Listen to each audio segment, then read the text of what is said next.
Hey everybody, we're wrapping up my James Bond reviews with Spectre. It's fun to revisit all my favorite Bond films. Aside from Quantum of Solace, that is not exactly my favorite, but it's I don't know. I kind of wanted to see it again since I was kind of on a roll. It's definitely better than the No Time to Die, in my opinion, because No Time to Die kind of bastardized the character of Bond, in my opinion. But in any case, like this video, leave a comment below. Let me know about your favorite Bond film. What about an underrated Bond film that you kind of dig? But yeah, I want to get some movies out before October rolls around. So I have a couple of films in mind. But in any case, this was directed by Sam Mendes. Pretty sure he directed a Bond film previously. Yeah.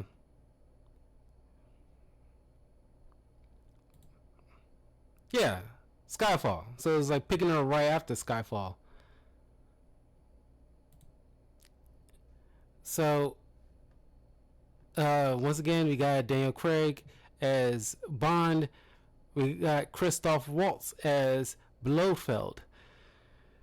Leah Seydoux as Madeleine Swan, who, after watching this, I can't help but look at her and I can't help but think of an older Taylor Swift. She had like a Taylor Swift look. Like if there was some kind of biopic about Taylor Swift down the line, she could easily be Taylor Swift. We got Ben Whishaw as Q, Naomi Harris as Eve Moneypenny. We got Dave Bautista as the top assassin of Spectre, Mr. Hicks. Andrew Scott as Max Dimbe, aka C, or Dimba. Roy Kinnear as Bill Tanner. Jesper Christensen as Mr. White, who's been like one of the, in terms of bad guys, he's the most constant, or at least side bad guys. Monica Bellucci as Lucia Sakira, which I didn't even realize that was Monica Bellucci, because after Beetlejuice 2, it's like I can't help but not like see her in stuff that I didn't pick up on previously. And of course, Ray Fiennes as M.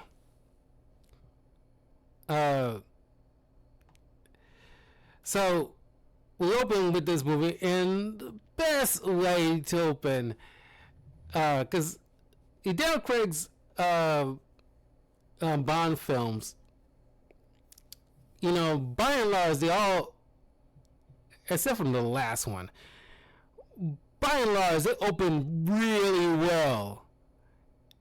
Like I said, I don't know, like, man, they dropped off so hard in the last one, but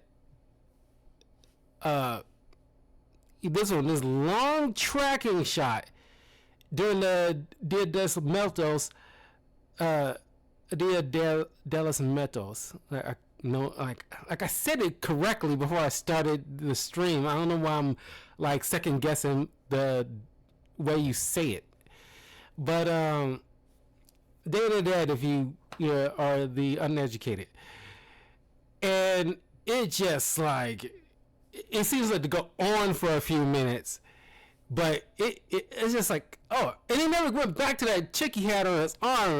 It's just like he was on a mission, unauthorized, mind you, to track down this guy who was the husband of Sakira, and he was working uh, with this organization he will later know to be Spectre.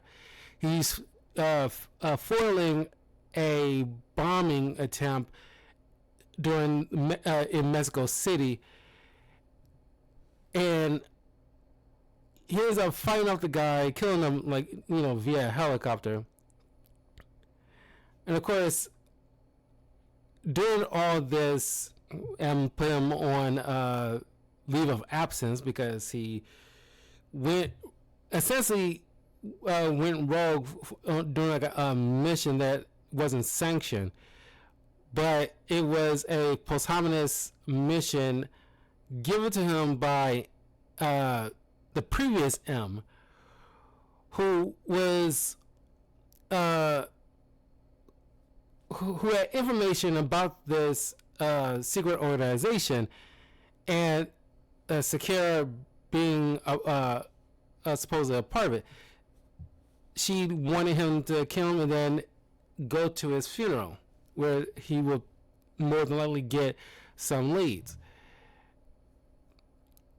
While this is happening, M is dealing with this new guy named C, who wants to quote unquote bring these organizations out of the dark ages. There's always been like a running theme in this era of Bond, where the stuff that we are used to with the James Bond films from like the 60s on to now is just, even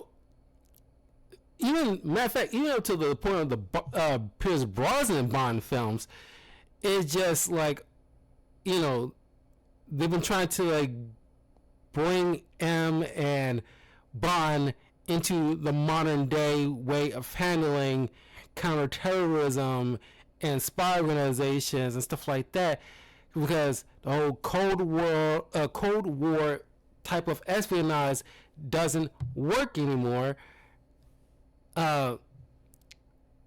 Is always like countering. That's like the running thing, or like the open debate, which I guess most people would have. I don't think it kind of. It's kind of like with the whole freedom versus security thing with the Marvel Civil War movie, where you can't help but have that kind of dialogue. I kind of wish they kind of bolster that a little bit more. If not in this film, Skyfall, because Skyfall is just inundated with, oh, you're old, you're a dinosaur, blah, blah, blah. And instead of just hammering that home, like, yeah, we get it. M is old, Bond is old. The new M is old. But what they should have been having is just like the conversation, okay, are our ways too archaic? Are we still running on the same playbook that worked perfectly during the 60s, 70s, and 80s when we was dealing with villains that where things were like clear and black and white, who was the bad guys? There was no murky waters here. But now, like we stay in this era of Bond film, we don't know who the bad guys are because they, dip their toes into both waters. There's shades of gray.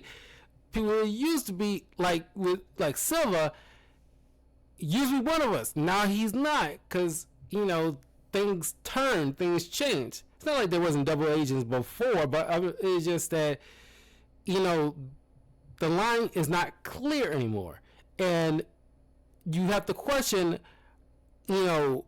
Is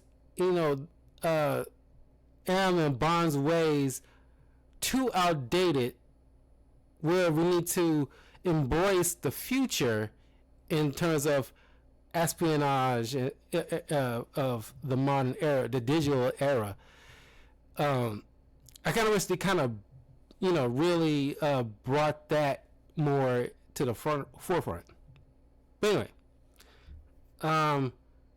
Bond gets the assistance of Q and Miss Moneypenny because M, not liking the bomb went off the reservation like he did, he put in those smart nanobots into his bloodstream so he can always track him. You know,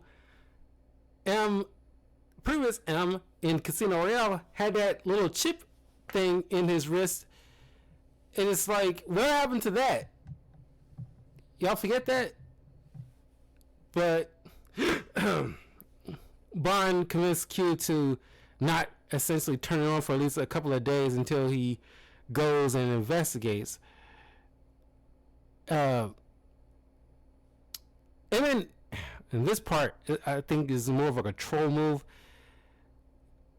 Q ends up giving him a wristwatch that turns out to be an explosive, which is fine. You at least get one cool gadget. But he shows him this car, this spiffy new car that is meant for 009, the Aston Martin DB10, which is a pretty slick ass car. But it's just like, why would you show him this? And of course he ends up taking it under his nose, but it's like, what's the point of showing him all that stuff? Just to mess with him, clearly. But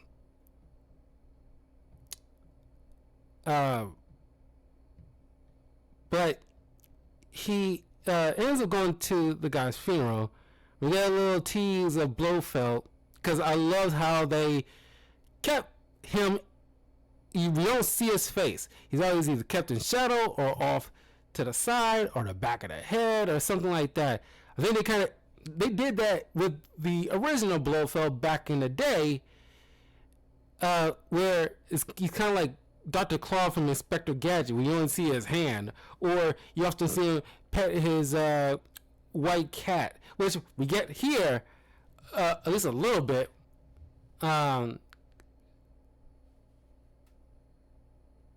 It turns out that the wife, not wanting loose ends, sending assassins to go take her out, Bond shows up. Not only takes them out, but bangs her. It's like, this dude is like, man, like, I know Bond gets the ladies, but sometimes his charm and charisma is just off the charts. Like, only knowing a woman, like we see with Swan, only knowing this dude a couple of days and then kisses him until like, I love you. You don't know this dude for a couple of days and you bang him in the second day. It's like, how you just all of a sudden in love with him? That was, even for a Bond film, that, it just is hard for me to buy that. I know you probably starting to get feelings for him, but as far as love is a bit of a stretch. I mean, realistically, but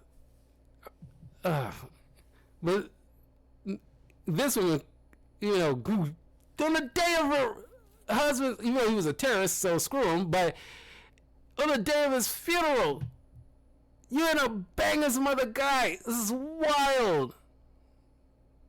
And the guy who took him out, that's wild. I was like, wow, this dude got no chill. But like I said, he was a bad guy, so F him. But it's just like,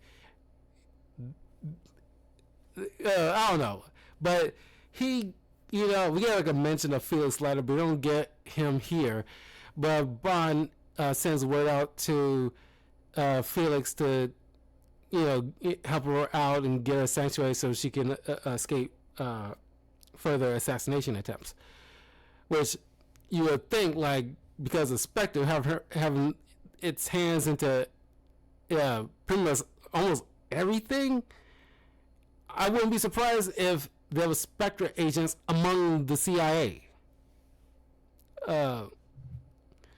Anyway, well, that's all we get from him, so you just assume like she's okay.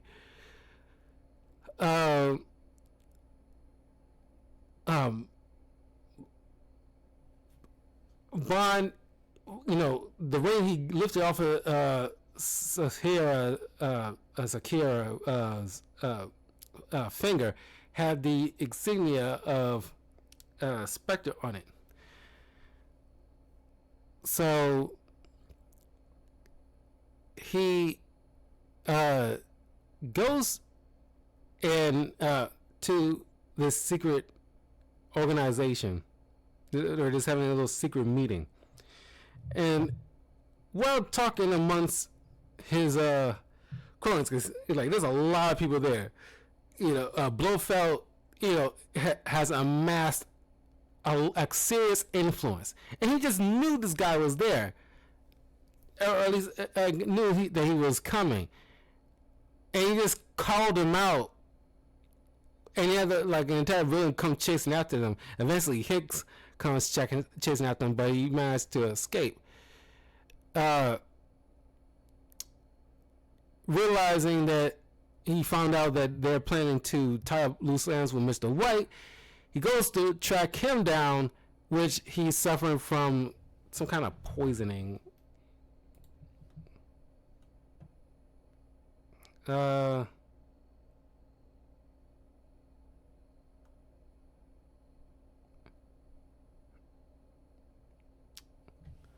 Because Sakira's wife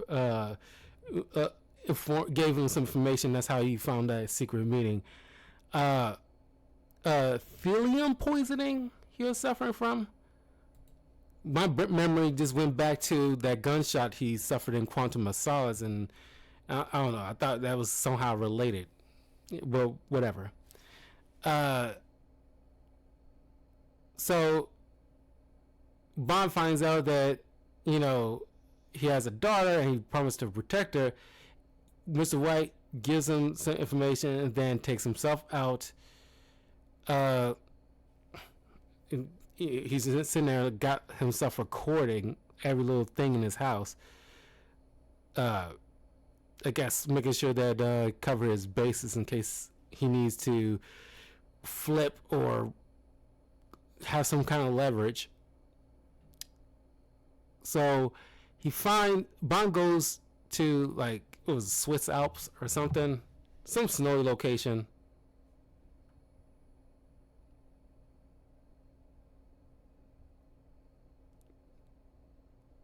Because Bond's trying to figure out about this. He assumes a person, El American. Don't know where it is. I assume it was a Swiss Alps. It's a snowy location. And of course, she's like a psychiatrist. And of course, the world's very therapized. Everything's, about mental health and all this other stuff. And people been wanting to therapize Bond to an insane degree because they just mostly don't like how he's played, because he's supposed to be some kind of toxic masculinity kind of perpetrating in the zeitgeist and pop culture and blah blah blah. And of course, as I re-watching this, I can't help but think they definitely planned this out ahead of time about this woman. They written in ways Bond needs a therapist who better to tame this wild dog than this woman who's a therapist who keeps him on a leash and not do the things that he does that we expect him to do.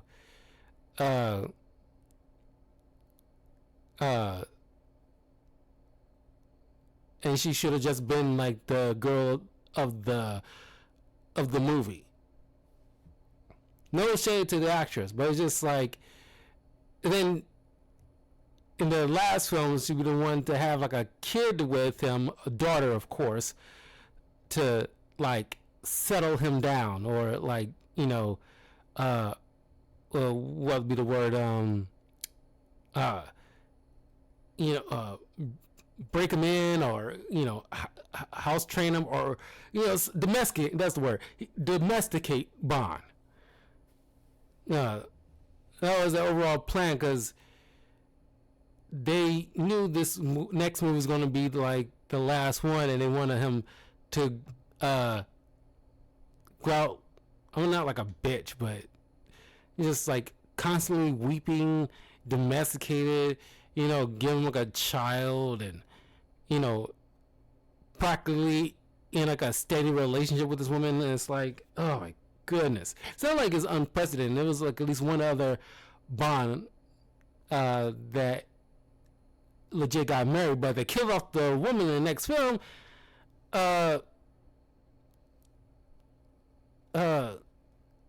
So get back to basics, but it's just that Bond. It's not like he can't.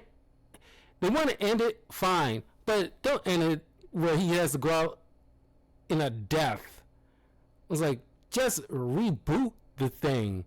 Just like give him like a nice send off where he's like ending his mission, and that's it.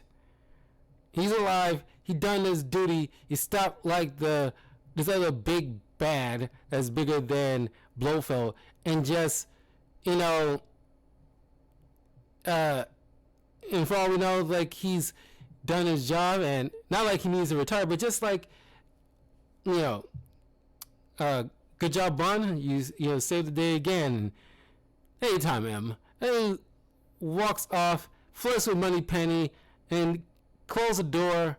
Last chapter, just a respectable send off, not like a death or going out like a a domesticated bitch. It's just like he did his thing. His era is done. You don't need to have to kill him off to make sure it's closed, or you don't have to worry about giving him another contract to come back again, or having, because the audience will just get used to the idea of like, Daniel Craig is done. He didn't want to do it no more. We're going to respectfully have him bookend with a last mission. He goes off, and you just speculate he's had his future missions that we just don't see. But then whenever the next era Bond comes into play, we just have just a brand new face. That just, in my opinion, was more respectable of Daniel Craig's era. Anyway, so after saving, Q shows up and Bond gives him a ring because Q's about to be in trouble with M for helping Bond when he's not supposed to be out of London, and Q ends up finding out that Spectre was the one in charge of its subsidiary Quantum, and Blofeld was pretty much the puppet master of everything that went on in the prior films. Whether the previous villains knew it or not, which clearly they didn't, because Mr. White was kind of like the go-between like him. He was like kind of essentially running things with Quantum, but he was one that answering to Blofeld. But they inadvertently was like puppeting Lashif, Dominic Green, and Silva. They didn't realize this because whether through like money or power or revenge, respectively, it was used to like further Blofeld's other goals. Like Silva, for example, he when he got like this like money backing to get his revenge on M, his destruction of MI6 headquarters furthered Blofeld's goals, so he can use it later. It's just like all these things that might seem like a big deal in the throes of the movie, but when we get to this point, you realize those are just pieces being moved to further Blofeld's goals. Because, well, we'll get to that in a second. While like Bond rescues Swan from Hinks and other Spectre goons, earning her trust, she lets him know that La American is not a person, is a place which her parents used to go every year. But it turns out to be like a not only like a hotel kind of spot, but it's also it has a secret room where it do some kind of spy stuff. He ends up finding this desert area, which they end up taking a train to, and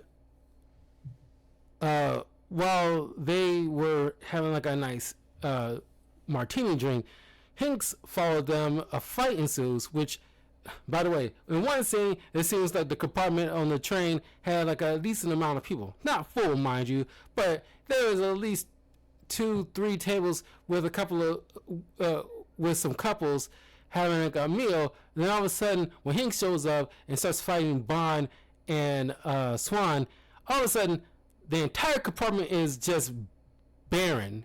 Who knows where those extras went? But then when they fight gets into the next compartment, then you see a couple of people just standing up and watching this go down. Don't know where the security is at on this thing, but the fight goes into the storage compartment where they manage to kill Hinks by knocking him off the train. And I like Dave producer's portrayal in this because he didn't have to say much. Because he has this like many henchmen before him, like Oddjob or Jaws. He had these little silver thumbnails where he just used to press the eyes of his victims, but he just couldn't just be relegated to just being just one big dude. But he didn't say anything. He was always quiet. But then he before he dies, he ends up just finally saying one word, shit. And then he dies. And then of course, through the adrenaline and the attempt at their demise, they are begging like rabbits in their bedroom compartment. Then they end up getting dropped off in the middle of the desert where they get picked up by a car because of course Blofeld knew that he probably survived the attack. Then driving to the compound where they have a moment with Blofeld, who reveals that C is working for him because his plan of creating this mass surveillance system called Nine Eyes, trying to get all the major countries on board.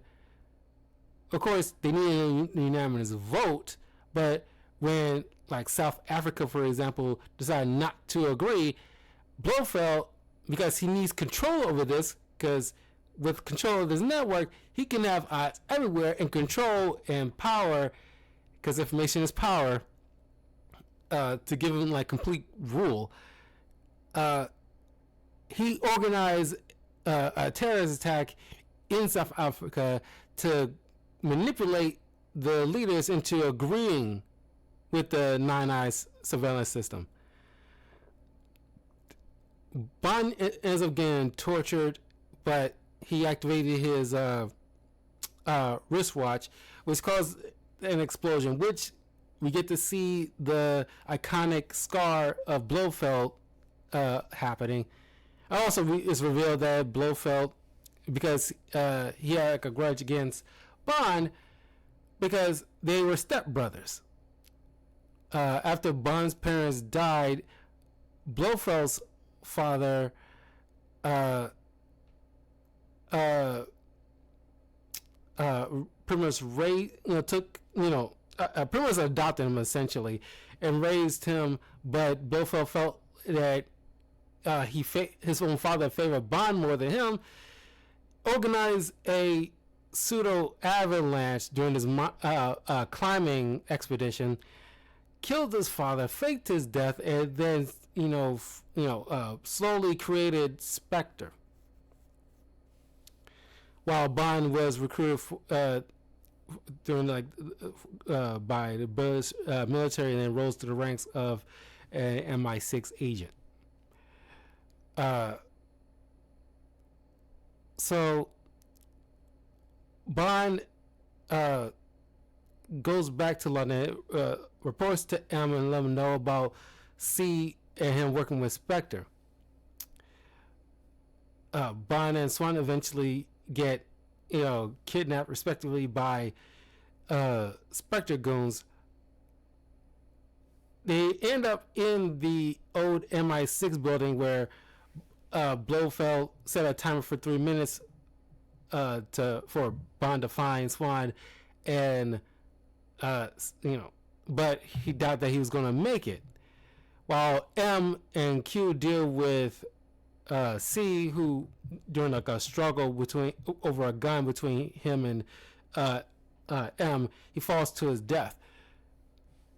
Bond ends up saving Swan, making it out of the facility by jumping down to this netted area because it was under construction, mind you, because it was trying to rebuild, or at least not rebuild, but they was planning on demolishing it anyway because there's like a new MI6 building that was being used, and this building that we've been in since the Pierce Brosnan era is completely just going to be tear down. It's like, holy crap, this building, which is a character in it of itself, is going to be gone. Because we've been through like a handful of Pierce Brosnan Bond films with this building, and it was like Casino Royale, Quantum Solace, Skyfall. Yeah, 4 films with Daniel Craig Bond era with this building. So it's just like, wow, that is just like, it's kind of like a losing a member of the family in a way. So they fall down to this netted area before the building completely demolishes, and leaving out via speedboat, while Blofeld takes a helicopter. Bond, with expert marksmanship, clearly got over that whole issue with his shooting, injury from Skyfall. Managed to shoot the fuel tanker on the helicopter, taking down Blofeld's chopper, and M ends up arresting Blofeld, while Bond goes off into the sunset with Swan. And that's where we end with Spectre. Like I said, this is like a fun film. And honestly, probably would have been best to left it here and have it end with this. Because this is how, because if they would have chose to end it here, it's like a decent send-off. They stop, because like the next villain is like a iconic Bond villain that we know. And none of it was Dominic Green or others, but it's just that, ending on Blofeld seems appropriate. Blofeld being like the biggest Bond villain of all time is kind of like his Lex Luthor. Ending it here would have been perfect. He got the girl. We didn't need to see her again. There's no need for her to hook up with him in terms of marriage or saddle him with some kind of kid. He's not weepy-eyed most of the movie. If they end it here, for all we know, he's off on a different adventure we just don't be privy to. This would have been a good ending point. But, of course, it ended on something like I didn't really care for. I don't think most people didn't really care for No Time to Die. But, in any case, that was Spectre. It was a fun revisit. I want to leave the next movies that I'll be reviewing a little bit of like a tease. It's fighting related, so I'm going to leave that as like a tease, because I want to wait. There's a nice little point where I can just uh,